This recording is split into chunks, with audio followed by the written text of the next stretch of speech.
ఒక విచిత్రమైనటువంటి పరిస్థితి ఏంటంటే భారతదేశంలోని మైనార్టీల పరిస్థితి మాదిరిగానే ప్రస్తుతం బంగ్లాదేశ్లో హిందువుల అణచివేత కొనసాగుతుందంట.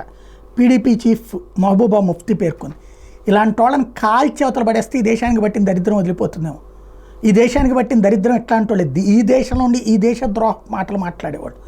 బంగ్లాదేశ్లో హిందువుల్ని చంపేస్తున్నారు, క్రైస్తవుల్ని చంపేస్తున్నారు, బౌద్ధుల్ని చంపేస్తున్నారు, జైనుల్ని చంపేస్తున్నారు, గుళ్ళు కూలగొడుతున్నారు. భారతదేశంలో ఏ మసీదును కూలగొట్టారు, ఏ దర్గాను కూలగొట్టారు, ఏ ముస్లింను చంపుతున్నారు?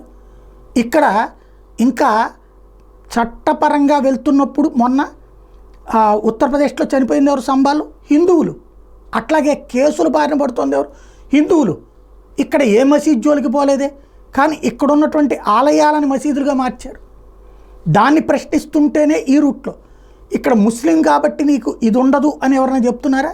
పైగా ముస్లింలకి మరిన్ని వసతులు ఇచ్చారు.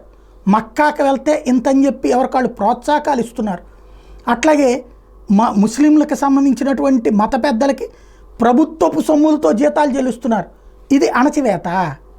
అక్కడేమో బ్రాహ్మణుని చంపేస్తున్నారు, అర్చకుని చంపేస్తున్నారు. అదేమో కరెక్టా? వీళ్ళంటి వాళ్ళు హిందూ సమాజాన్ని కాదు, హిందూ సమాజాన్ని దోషిగా చూపించి అక్కడున్న బంగ్లాదేశ్ లాంటి వాళ్ళని, పాకిస్తాన్ లాంటి వాళ్ళకి తప్పుడు సమాచారాలు చేరవేసేటటువంటి దరిద్రులు అన్నమాట వీళ్ళు.